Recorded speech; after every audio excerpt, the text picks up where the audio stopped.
जो हमारी LNG आ रही है उसके मुकाबले में इस महीने सिर्फ 2 शिप, हमारे 7 शिप आते हैं, सिर्फ 2 शिप का नुकसान 25 अरब रुपया है। तो मैं चेयरमैन नैब को कहूँगा कि या प्रोसिक्यूटर को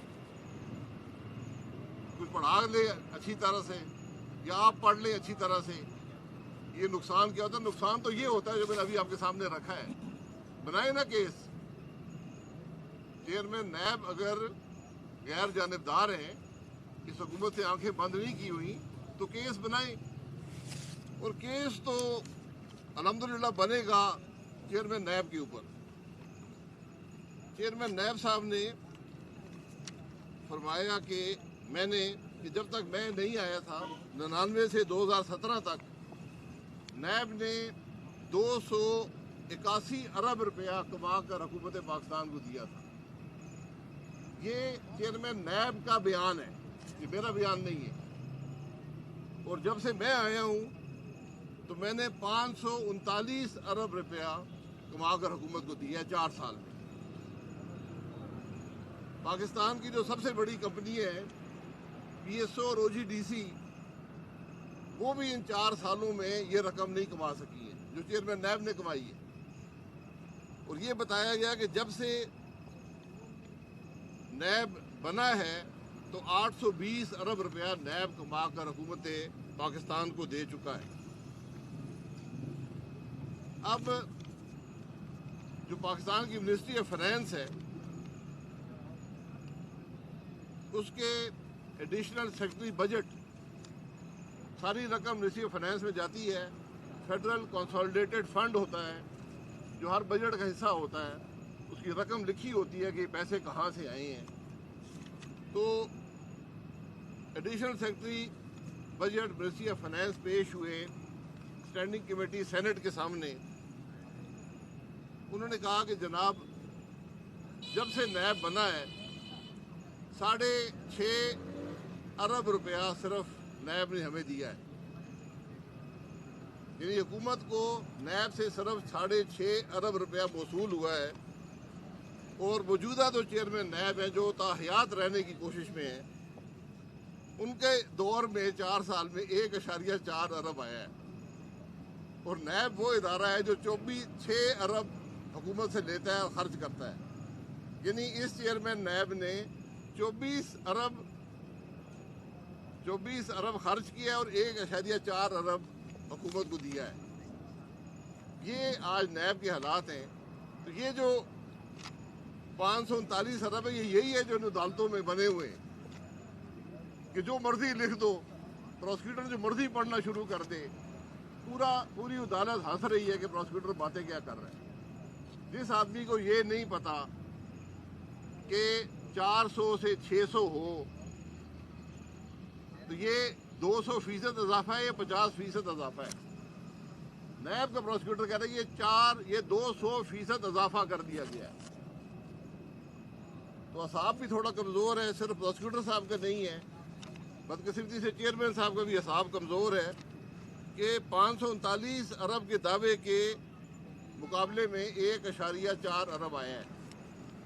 तो ये जो बाकी 537.6 अरब है, ये किधर गया है?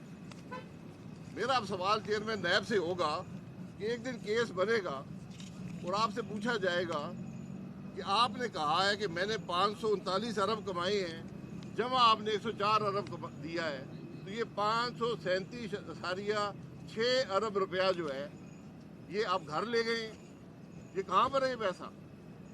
और ये बात मिनिस्ट्री ऑफ फाइनेंस के एडिशनल सेक्रेटरी भी नहीं कही। उसने कहा जी हमें नहीं पता है पैसा कहाँ गया, हमारे पास 1.4 अरब आया है। ये आज इस मुल्क के नैब की हालत है, जिसके लिए हमने 2 ऑर्डिनेंस किए हैं कि इनको तोसी भी मिले और नैब पे हुकूमत का कब्जा भी हो। ये हालात हैं आज मुल्क के। और ये जो 25 अरब रुपए का नुकसान है इन 2 शिपों पर जो इस साल इस महीने LNG के आए हैं, ये बराह रास्त नैब की वजह से। कोई अफसर कोई फैसला करने को तैयार नहीं है। क्योंकि जो बातें इन अदालतों में होती हैं वो तमाम अफसर देखते हैं। वो कहते हैं यार ये तमाशा लगा हुआ है, हमारे जो साबका अफसरान थे तो हम को फैसला नहीं करेंगे। लें, हुकूमत को ज़रूरत है तो ये पड़े हुए हैं, $100 मिलियन का कार्गो है, जो आप 30 मिलियन का ले रहे हैं वो 100 मिलियन में आ रहा है डॉलर में। $70 अरब फी शिप नुकसान हो रहा है मुल्क का। तो फिर कहते हैं महंगाई बैनुल-अक़वामी वजूहात से होती है। महंगाई तो इन चोरों, जो नैब में बैठे हुए चोरों की वजह से होती है, जो इस मुल्क को लूट कर खा गए, उन चोरों की वजह से होती है जो काबीना के अंदर बैठे हुए हैं, जो 40% चीनी के मालिक है और चीनी आज $150 पे पहुंच गई है। कहते हैं जी बैनुल-अक़वामी मंडी में चीनी महंगी हो गई है। आप बैनुल-अक़वामी मंडी से चीनी लाते हैं? चीनी तो काबीना के बैठे टेबल पर बैठे हुए चोर बनाते हैं। इसका जवाब है इमरान खान के पास, इसका जवाब है चेयरमैन नैब के पास। कमीशन पे कमीशन बने हैं चीनी पर, रिपोर्टें जरा जमा करवाएं ना। कमीशन बना था तो चीनी $75 की थी, आज चीनी 150 की हो गई है। तो मेरी इस्तदा हुई है कमीशन बनाने छोड़ दे, इस मुल्क पर मेहरबानी करे, इस मुल्क को चलने दें। जी भाई साहब, क्या कहेंगे, हुकूमत ने अपनी माजी में करीब में जो तहरीके बैक है उसके ऊपर पाबंदी लगाई, कलदम तस्वीर करार दे दिया। आप उनकी मिन्नतें कर रही हैं कि पंजाब में हमारे एहतियाती बने। कितनी खौफजदा है मुस्लिम लीग नून से? मुस्लिम लीग नून को क्या खौफजदगी है? खौफजदा तो हुकूमत है जो खुद ही एक तंजीम को कलदम करार देती है, फिर खुद ही उसको ख़त्म कर देती है और फिर इत्तेहादी बनने की कोशिश में है। ये मंतक मेरी समझ से बाहर है। बहरहाल ये हुकूमत कुछ भी कर सकती है। जी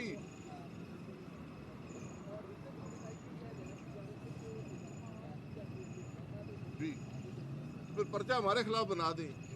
अगर दवाइयों का इजाफा मैंने किया तो मैं हाजिर हूँ पर्चे के लिए, बिल्कुल हाजिर हूँ। चेयरमैन नैब को चैलेंज करता हूँ पर्चा बनाओ, लेकिन मैं ये गुजारिश करूंगा कि चोरों के नाम निकालने छोड़ दो। जिसको वज़ीर-ए-आज़म ने निकाला है चोरी करने पर, जिसको मिनिस्ट्री से अलहदा कर दिया गया, उसको चेयरमैन नैब कहता जी ये चोर नहीं है, ये मेरा दोस्त है, कुछ ज़मीनें शमीनें दी होंगी, तो उसको नाम निकाल दिया और बड़े चोरी छुपे से निकाल दिया। लेकिन ये बातें रुकेंगी नहीं, छुपेंगी नहीं। कल इसी चेयरमैन नैब को इन अदालतों में हाजिर होना पड़ेगा, बताना पड़ेगा कि नैब नाम क्यों निकाला था। इन प्रोसिक्यूटरों को बताना पड़ेगा कि जाली केस क्यों बनाते थे। इन्वेस्टिगेशन अफसर इन कटारों में खड़े होंगे और अवाम को बताएंगे कि क्या जुल्म उन्होंने मुल्क के साथ किए हैं। ये वक्त दूर नहीं है। भाई साहब, कल बड़ा इंपॉर्टेंट इजलास था, आपने भी शिरकत की, अपोजिशन ने हुकूमत के साथ शिरकत की, प्राइम मिनिस्टर नहीं आए। क्या वो अपोजिशन के साथ बैठना पसंद नहीं करते, इसीलिए कल के इजलास में भी नहीं आए? नहीं, वो मसरूफ थे, वो चीनी कम करने की कोशिश में थे। रवि साहब आजकल चीनी ढूंढते रहते हैं, देखते रहते हैं कि दुनिया की मार्केट्स में क्या हो रहा है, तो उस मीटिंग से उनका कोई ताल्लुक नहीं था। भाई साहब ये बताएं, हुकूमत तहरीके तालिबान से मुज़ाकरात करने जा रही है, 2023 में कहीं तहरीके तालिबान सियासी जमात बनकर सामने तो नहीं आएगी? ये तो वक्त बताएगा जी, माजी में तो यही होता रहा है। पेट्रोल महंगाई पे क्या बोलेंगे? बोलती है आज मंडी में महंगी हो गई है, इस पर आप क्या? आलमी मंडी में महंगी हुई है तो पहले भी महंगी रही है। $120 का भी ब्रेंट रहा है, आज तो 85 के करीब है। ये सिर्फ नाअहली है और करप्शन है इस हुकूमत की, जो आज मुल्क में महंगाई का एक सैलाब है। भाई साहब, दसका इलेक्शन के हवाले से जो इलेक्शन कमीशन की रिपोर्ट है, उस्मान डार, बुलडोज साक्षी जमाना, बहुत सारों के नाम सामने आ रहे हैं। तो एकदम देखिए कि इलेक्ट्रॉनिक वोटिंग मशीन लाइक जो अब जो रिगिंग सामने आई है, तो उसके ऊपर आप क्या प्राइम मिनिस्टर साहब को क्या एक्शन लेना चाहिए कि अपने जितने भी मुशीरान हैं जो खुद ये मुद्दा करते हैं तो उनको हम निकाल दें? कि प्राइम मिनिस्टर ने खुद वहाँ भेजे थे। ये सारा खुरा सीधा वज़ीर आला और वज़ीर-ए-आज़म पे जाता है। हमें उम्मीद है कि इस मुल्क की अदलिया देख रही होगी, जो अदलिया एक वज़ीर-ए-आज़म को निकाल सकती है अकामा रखने पर, उसको मुल्क की सबसे बड़ी करप्शन नज़र नहीं आती, जहाँ आइन तोड़ा गया है। ये हुकूमती साजिश है, ये सिर्फ इलेक्शन में कोई इंटरफियरेंस नहीं है, साजिश हुई है। हुकूमत के अफसरान, सियासी पार्टी के लोग वो मीटिंगें करते रहे, साजिश बनाते रहे कि इलेक्शन हमने कैसे चोरी करना है। इंतजामिया उनके साथ, पुलिस उनके साथ, गवर्नमेंट के एहलकार उनके साथ। ये आज हालात है मुल्क के। लेकिन आज हम सब खामोश बैठे हैं, आंखें हमारी बंद हैं। भाई साहब, साल 2022 इलेक्शन का साल है या हुकूमत अपनी मुद्दत पूरी करती है? इलेक्शन पार्लिमानी निज़ाम में किसी वक्त भी हो सकते। मैं पेशन गोई वाला आदमी नहीं हूँ। वो कोड़ियों वाले पुल पे वो तोते बैठे हैं, उनसे जाके पूछे। आइंदा हुकूमत किसकी देख रहे हैं भाई साहब? आइंदा हुकूमत किसकी देख रहे हैं? जी, आइंदा हुकूमत पाकिस्तान के अवाम की मर्जी की हुकूमत। इंशाअल्लाह इंशाअल्लाह।